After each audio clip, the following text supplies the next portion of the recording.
Hello and welcome to I'm Learning Turkish.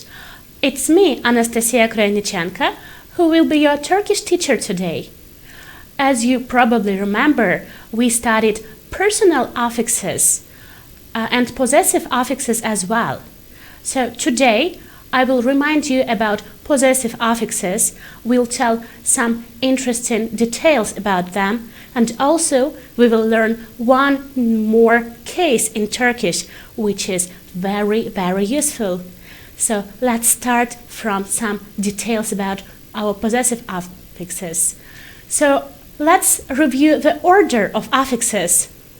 We can add to the word. Firstly, a plural affix, then a possessive one. After that, we can add any case affix, and after that, a personal affix as well. This is a big and important rule. Let's not forget about it. Let's review how can it work.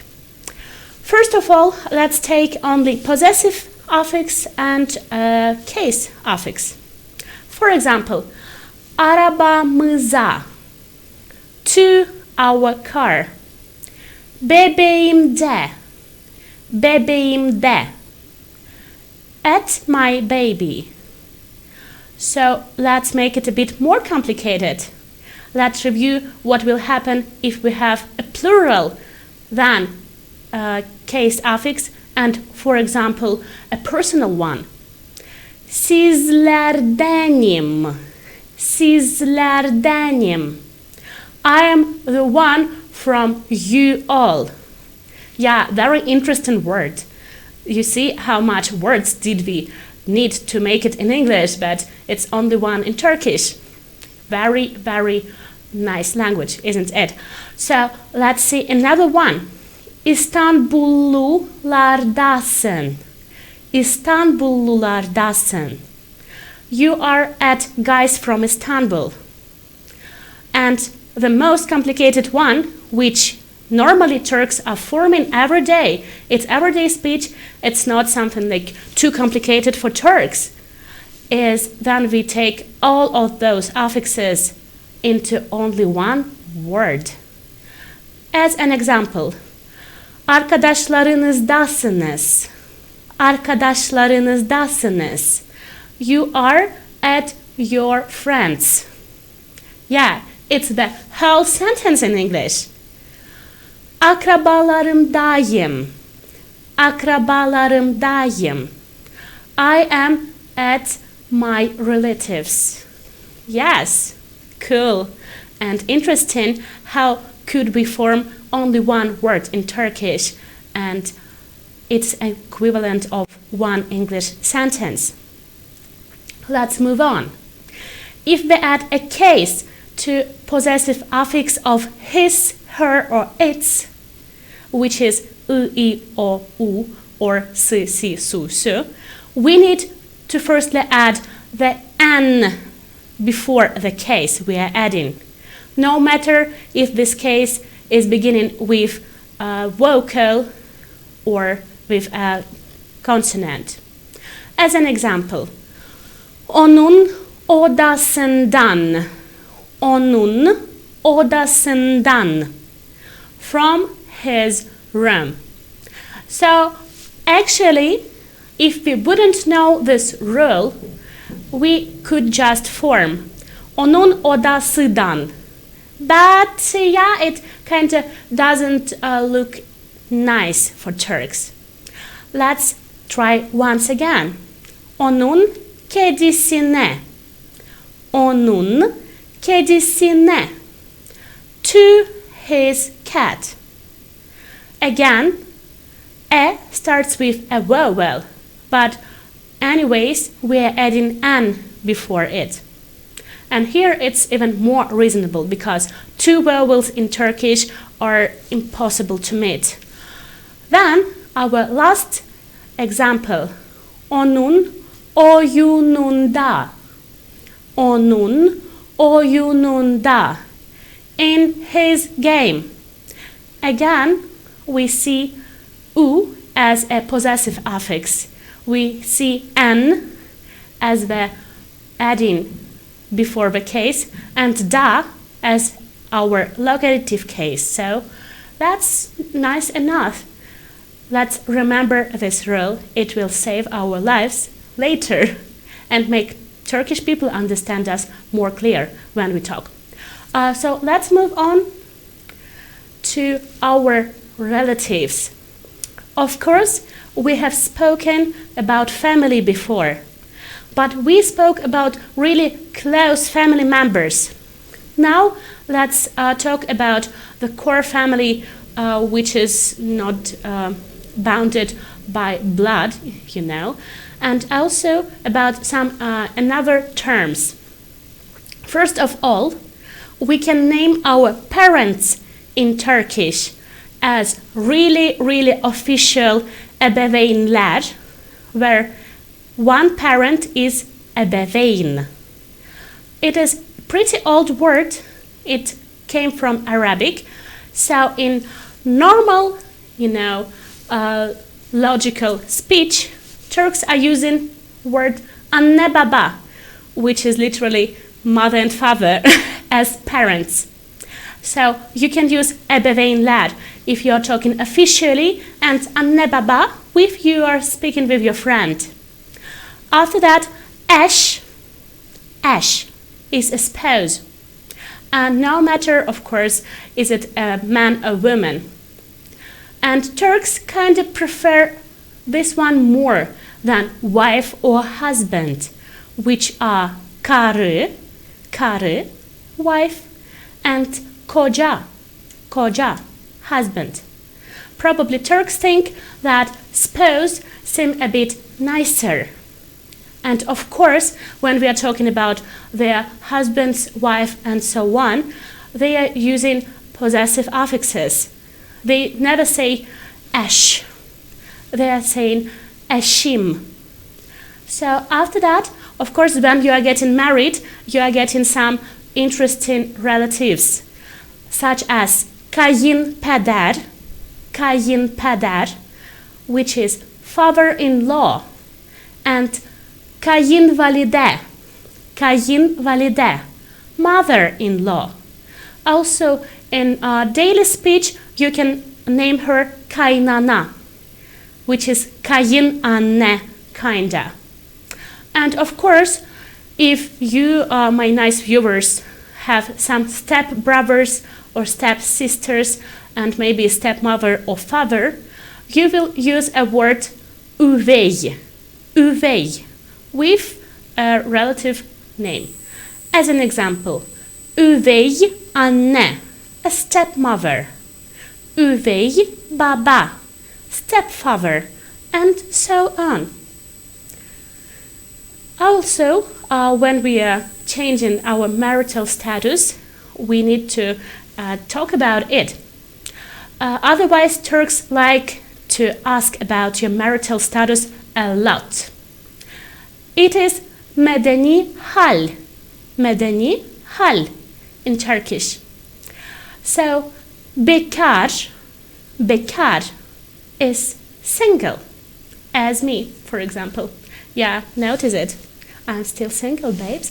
So, after that, if you're engaged, you are becoming nişanlı. Literally, it means you are marked. Then, you are getting married, you are evli. So, you could notice the word ev in this, evli. This is not a coincidence, because when you are married, you can leave to your own home, which is ev. After that, if you are divorced, you are boşanmış. And, oh no, Lord, it shouldn't happen, but if you're widowed, you are dul. Let's see some dialogues about marital status, and then we'll go to a nice little text. So let's imagine a normal small talk with a Turk. Evli misiniz? Artık değilim. Bir yıl önce boşandım. Let's read it in a normal Turkish speed, Evli misiniz? Artık değilim. 1 yıl önce boşandım. So, what did we ask? Of course, are you married? And we've got a question, an answer, no, not now. I am divorced 1 year ago. Then, of course, if Turk notices a ring on your finger, even if it's not engagement ring, he will definitely ask about it. Let's see a situation. Ah, yüzüğün çok güzel. Evli misin? Hayır, nişanlıyım. 2 ay sonra nişanlımla evleniyoruz. Let's read in a normal Turkish speed as well. Ah, yüzüğün çok güzel. Evli misin? Hayır, nişanlıyım. 2 ay sonra nişanlımla evleniyorum. So, of course, we probably understood everything. So, let's go to our nice text. This is a story about a boy whose name is Serhat. I will read it again 2 times as always. Benim adım Serhat. 17 yaşındayım. Şimdi ben lisede son sınıfta okuyorum. Annem Gülçin ve babam Hasan 2 yıl önce boşandılar. Ben babamla yaşıyorum. Babamın yeni eşi Elsa Hanım çok iyi bir kadın. Babam ile aynı inşaat şirketinde çalışıyor. Artık bir üvey kardeşim ve üvey abim var. Üvey kardeşim Zehra 15 yaşında ve beraber sık sık gezilere çıkıyoruz. Üvey abim Ahmet bana İngilizce öğretiyor. O 19 yaşında ve üniversite öğrencisi. Benim annem hafta sonları beni ninemlere götürüyor. Beraber çok güzel zaman geçiriyoruz. Let's read once more, but a bit faster. Benim adım Serhat, 17 yaşındayım. Şimdi ben lisede son sınıfta okuyorum. Annem Gülçin ve babam Hasan 2 yıl önce boşandılar. Ben babamla yaşıyorum. Babamın yeni eşi Elsa Hanım çok iyi bir kadın. Babam ile aynı inşaat şirketinde çalışıyor. Artık bir üvey kardeşim ve üvey abim var. Üvey kardeşim Zehra 15 yaşında ve beraber sık sık gezilere çıkıyoruz. Üvey abim Ahmet bana İngilizce öğretiyor. O 19 yaşında ve üniversite öğrencisi. Benim annem hafta sonları beni ninemlere götürüyor. Beraber çok güzel zaman geçiriyoruz. Yes, so nice. Let's review the meaning of all of this in English, but I'm sure that you should understood everything about it. Let's read slightly and go to another stories. My name is Serhat. I'm 17 years old. Now I'm in the last year of high school. My mother Gülçin and my father Hasan divorced 2 years ago. I live with my father. My father's new wife, Elsa, is a very good woman. She works in the same construction company as my father. I now have a stepsister and a stepbrother. My stepsister Zehra is 15 years old and we often go on trips together. My stepbrother Ahmed teaches me English. He is 19 years old and a university student. My mom takes me to my grandparents on weekends. We have a great time together. So yeah, such a sweet, nice story, isn't it? So now we will see a little detail about this adding of possessive affix to the word more. In some cases, I notice like some cases, I, U, and U can be dropped from the word when we are adding an affix. It's not actually only about possessive affix, but we will see how is it bounded to this theme. So there are criterions of words which possibly can drop I, U, and U. First of all, I, U, and U are situated in the last syllable of the word. This word has to have 2 syllables, just sometimes it's more.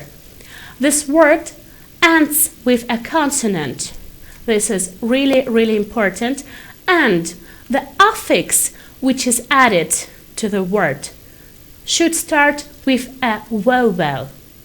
That's why it is related to our theme, possessive affixes, because if the word finishes with a consonant, we are adding a vowel first. Let's review some nice examples. Şehir, şehir, which means city, becomes şehrim, şehrim. So yeah, there is no one E in this word. Resim, resim, which means picture, becomes resmin, resmin, your picture. So yes, there is no one E again. Boyun, boyun, becomes boynu, his neck. Let's see how can it happen. So, which words could be in this rule? Of course, they have to follow all these criteria I was talking about. Also, those words are mostly either naming the body part or loaned from Arabic language. Let's review some of the words. İzin, permission, emir, order, fikir, idea, isim, name, metin, text, nehir, river, ömür, life, vakit, time, şehir, city, and so on. Those are loaned words from Arabic, and that's why the U, I, U or U are dropped from there. Also, some body parts are omuz, shoulder, beyin, brain, burun, nose, ağız, mouth, and göz, chest. It happens here as well. We just need to remember them. If we add to those words any affix which starts with a consonant, all those rule is not working, because it works only with an affix which is starting with a vowel. So if we take a word izin, it will become iznim, because im starts with a vowel. But if we add there a plural affix, it will just stay izinler, not izinler, because it's simply not pronounceable. Also, ömür, which meant life, will happen ömrümüz, not ömürümüz, but will stay with another ü if we add de, which starts with a consonant, ömürde.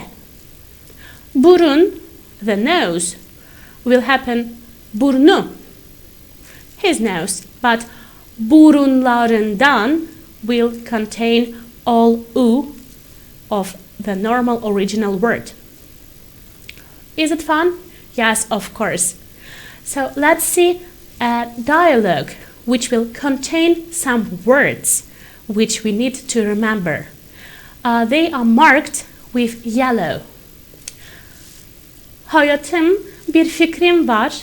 Annemin şehrine gitmek ve ona biz artık nişanlıyız diye anlatmak istiyorum. Canım, bu metni mesaj olarak göndermek istemiyor musun? Niye oraya gidelim ki? Buna vaktimiz yok. Bu sana bir emrim değil ama gönlüm bunu istiyor. Ben ömrümde her şeyi annemle paylaşıyorum. Bu mutluluğu da paylaşmak istiyorum. Peki, yarın gidiyoruz. Zaten işten iznim var. Yeah, so we see a nice little story about a girl who wants to tell her mother that she is engaged now.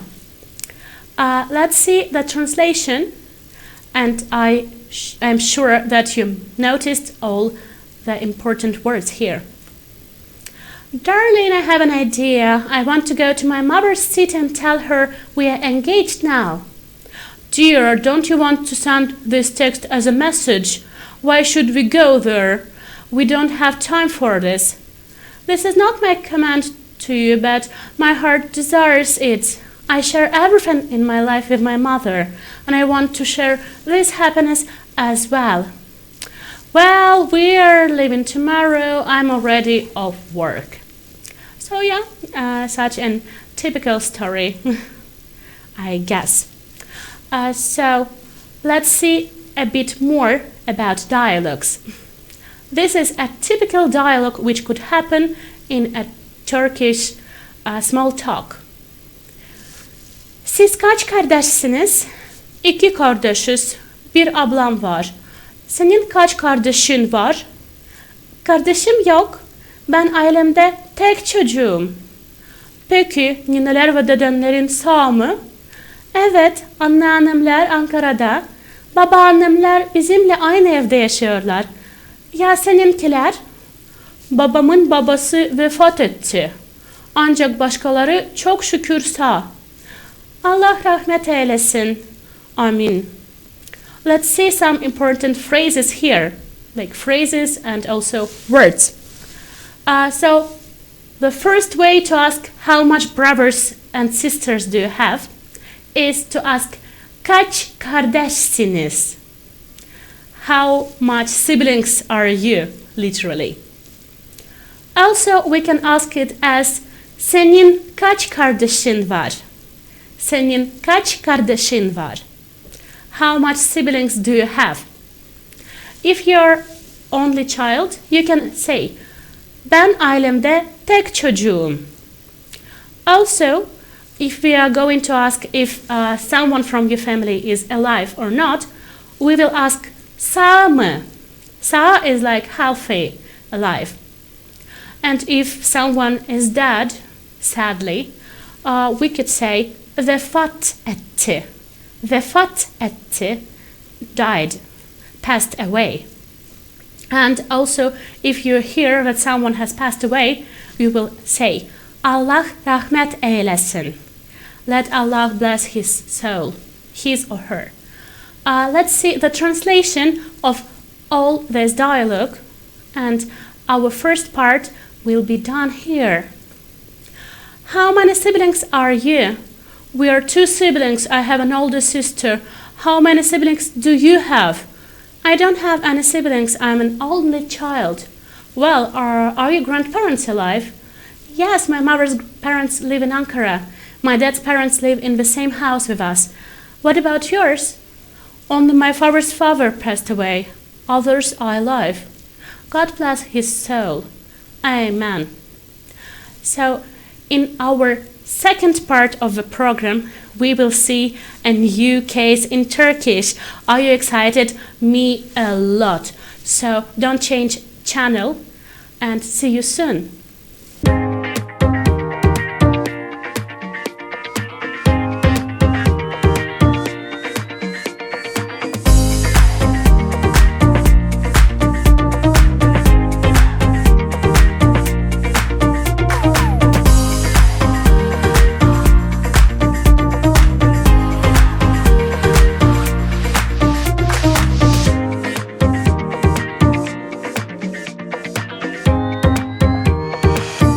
Welcome back. The commercial break passed just in a blink of an eye. So now we are ready to start. To start what? As you remember, we are learning Turkish here, and I mentioned what we will learn our new case in Turkish now. So let's start to this nice theme. Our new case is a genitive case. Let's see how does it work. Genitive case in Turkish is ilgi hali. As you remember, hal is a case, literally.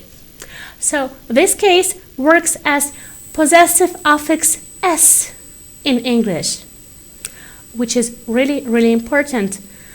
So it answers to questions kimin, which means whose, and neyin, of what.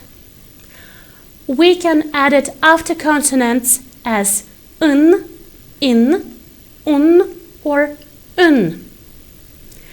As an example, gar, which means station, garın, garın, of station.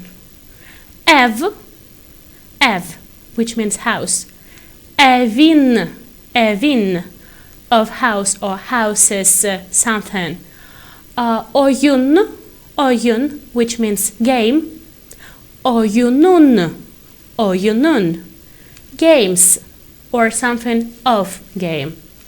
And gül, which meant rose, and gülün, which means roses, or of rose. If our word is finished with a vowel, we are adding nin, nun, or nun. As an example, abla, a bigger sister, ablanın, sisters. Then aile, which meant family, ailenin,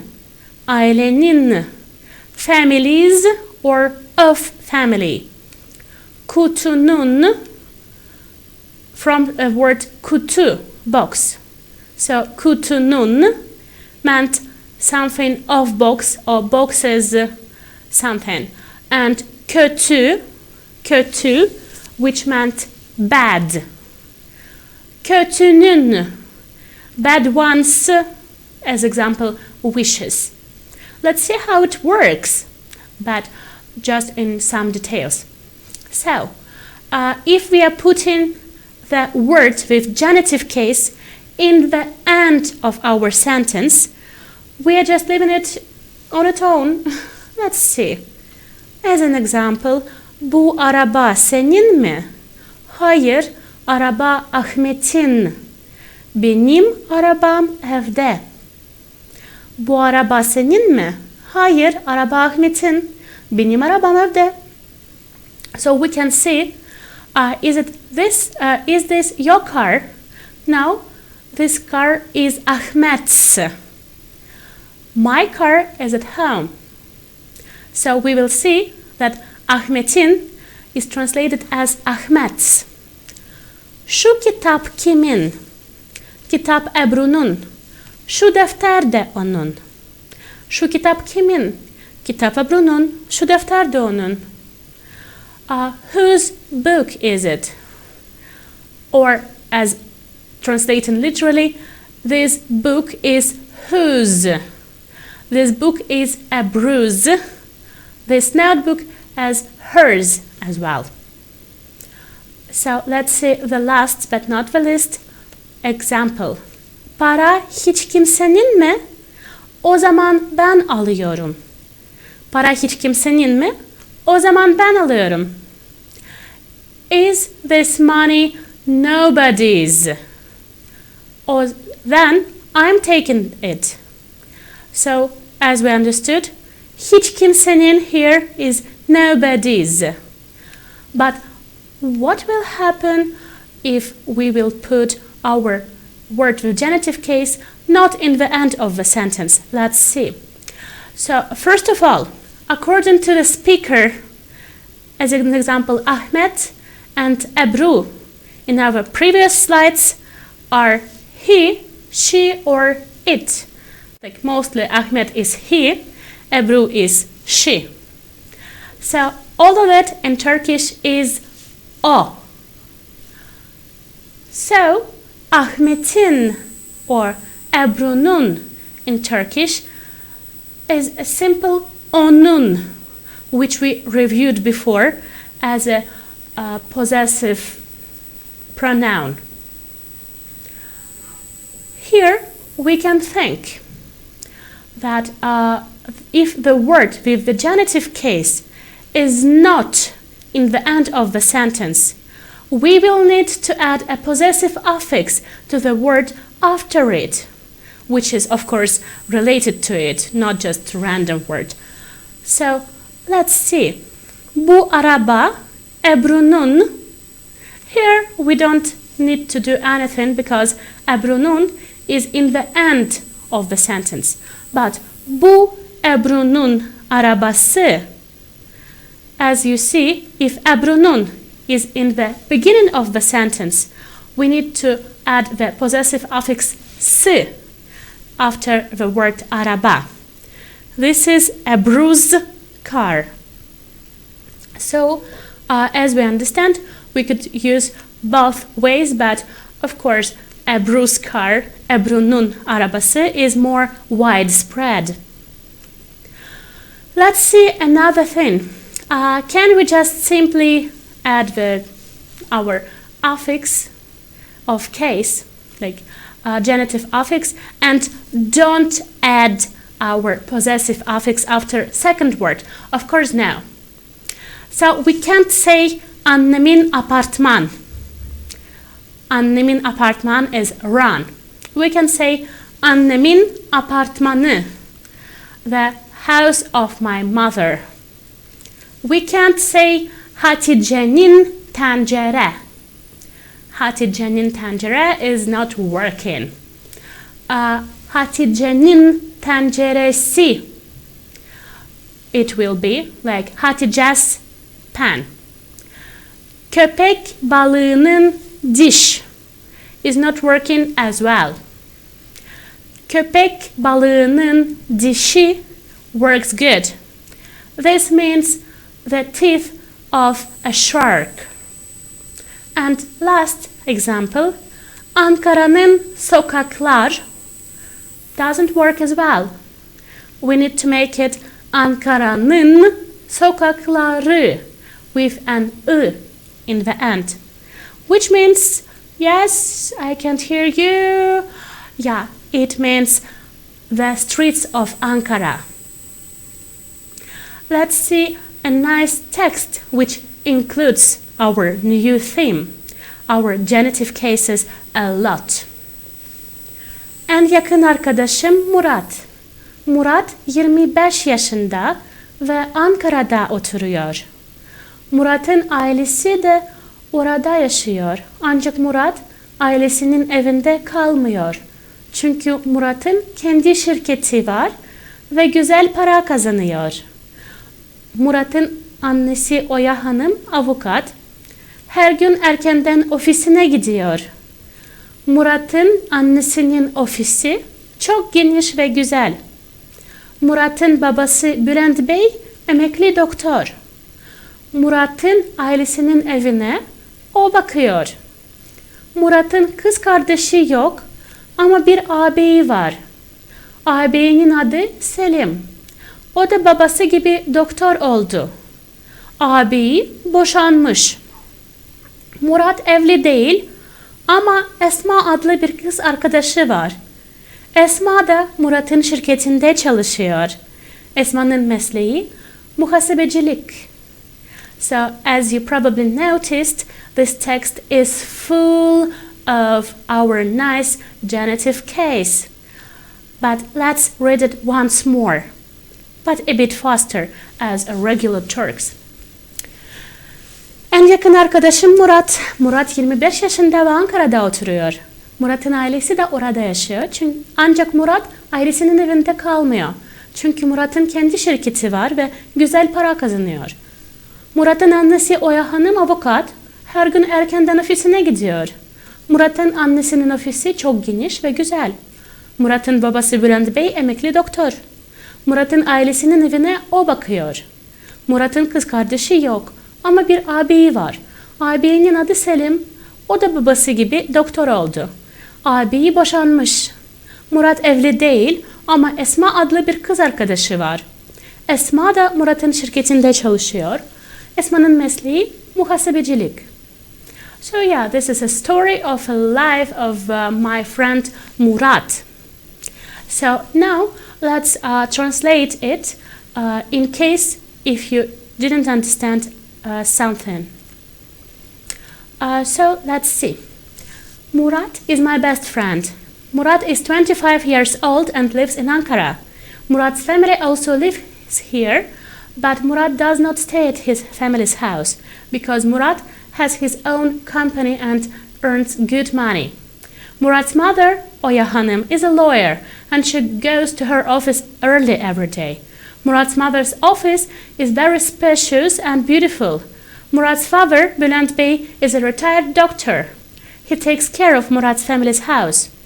Murat does not have a sister, but he has an older brother. His older brother's name is Selim, and he became a doctor, like his father. His brother is divorced. Murat is not married, but he has a girlfriend named Esma. Esma also works in Murat's company. Esma's profession is accountant. So yes, such a nice life. I'm looking forward to read the stories of life of your friends, my friends. So let's write them in comment section of our YouTube channel. In case you're watching it in TV, still go to YouTube. Why not? It would be really fun to read. Here also, this time I would like to talk with you about colors, because colors are really important, of course. So the first color we will review is kırmızı. Kırmızı, of course, red. Then mavi. Mavi, which is blue. Yeşil. Yeşil, which is what? Of course, green. Sarı. Sarı, which means yellow. Turuncu. Turuncu, which means orange. Pembe. Pembe, which is pink. Yes, at least pembe starts with the same letter as pink. Kahverengi. Kahverengi, which is brown. By the way, it's one of my favorite colors name, because literally it means the color of coffee. Kahverengi. As you see, renk means a color. Then we have siyah. Siyah, which is black. Beyaz. Beyaz, which is white. Mor. Mor, which is violet, and gri. Gri, which is, yeah, it's really impossible to guess. It's gray. So, yes, it's interesting colors. Half of the names are from actually Farsi and Arabic language. Turks used to have some interesting original names. As an example, siyah used to be kara, and beyaz used to be ak. But now you don't have to learn it by heart, because you can also see them only in poetry. So let's see where colors are situated in real life. Of course, the very, very big amount of colors we can see in rainbow. Rainbow in Turkish means gökkuşağı. Gökkuşağı. It means the belt of the sky. Gök means the sky. Kuşak means the belt. So, yes, it's working like this. Gökkuşağının kaç rengi var? Gökkuşağının kaç rengi var? How much colors does the rainbow have? Here we will have some interesting question because, you know, we have light blue and the dark blue. Do we have such words in Turkish? And the answer is yes, we have them. We have mavi, which we already saw. It's a regular blue, and the light blue. Also, we have a name for really dark blue one. It is lacivert. Lacivert. So, let's see the colors of rainbow once more. Gökkuşağının renkleri: kırmızı, turuncu, sarı, yeşil, mavi, lacivert, mor. Yes, to practice the colors, please count the colors of rainbow by yourself as well. Now, let's try to guess some things. Let's try to tell what do we see on those pictures, including our genitive case, which is a new theme, and color, which is a new theme as well. So here we see Tolga as an example, who has a bicycle, bisiklet, and the bicycle is white, beyaz. We see Mete, who has a car, araba, and this car is blue, mavi. We also see Cem, which owns an umbrella, şemsiye, which is red, kırmızı. Gül, which owns a bag, çanta, which is, of course, green, yeşil. Mark, which has a dog, köpek, which is, of course, siyah, black. And Emel, who owns a pen, kalem, which is yellow, sarı. So, if you're watching this in YouTube, please stop and try to write the sentences by yourself. If not, we will soon proceed to answers. And yeah, let's do it. First of all, we had Tolga. Tolga'nın bisikleti beyaz. Tolga'nın bisikleti beyaz. Tolga's bicycle is white. We had Mete in the second. Mete'nin arabası mavi. Mete'nin arabası mavi. Mete's car is blue. Then we had Cem. Cem'in şemsiyesi kırmızı. Cem'in şemsiyesi kırmızı. Cem's umbrella is red. Gül, we will talk about her.